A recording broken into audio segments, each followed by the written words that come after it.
Hello बच्चों, आज हम लोग अकार्बनिक यौगिकों के संकरण हाइब्रिडेशन कैसे निकालते हैं, आज छोटे से आसान तरीके के साथ सीखते हैं।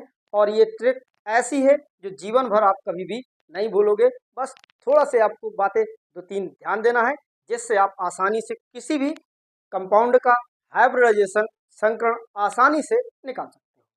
तो सबसे पहले आपको ध्यान देना होता है कि अगर वैलेंस इलेक्ट्रॉन 2 से ज़्यादा या बराबर और 8 से कम या बराबर हो, हमेशा आपको भाग देना होता है 2 से। जब 2 से भाग दोगे तो यहाँ पर आपका कक्षके आएंगी निकल करके, कक्षके देख करके हम आसानी से बना सकते हैं।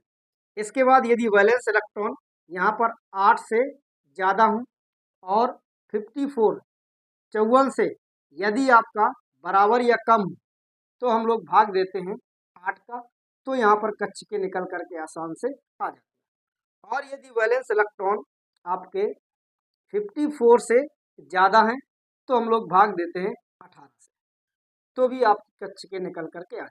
बस इन 3 पॉइंट को आपको ध्यान देना है और जीवन भर आपको हाइब्रिडेशन निकालना नहीं भूलेगा।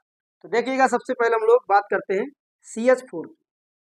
जब CH4 का निकालेंगे तो इसकी वैलेंस इलेक्ट्रॉन है 4, हाइड्रोजन का होता है 1, तो 1 आपके 4 हाइड्रोजन है, 4 हो गया, आ गया 8, 8 में अगर भाग दोगे तो आएगा 4, 4 का मतलब है कि 1 आपका S है, 3 आपका P है, इसका मतलब sp3 आता है। ऐसे ही अगर आपको निकालना है H2O का, तो इसका हो गया 2, इसके हो गए तुम्हारे 6, हो गया 8, फिर से आपका भाग देना है 2 से, 4 आ गया, 4 का मतलब अभी बताया मैंने, यहाँ पर sp3 ही आता है।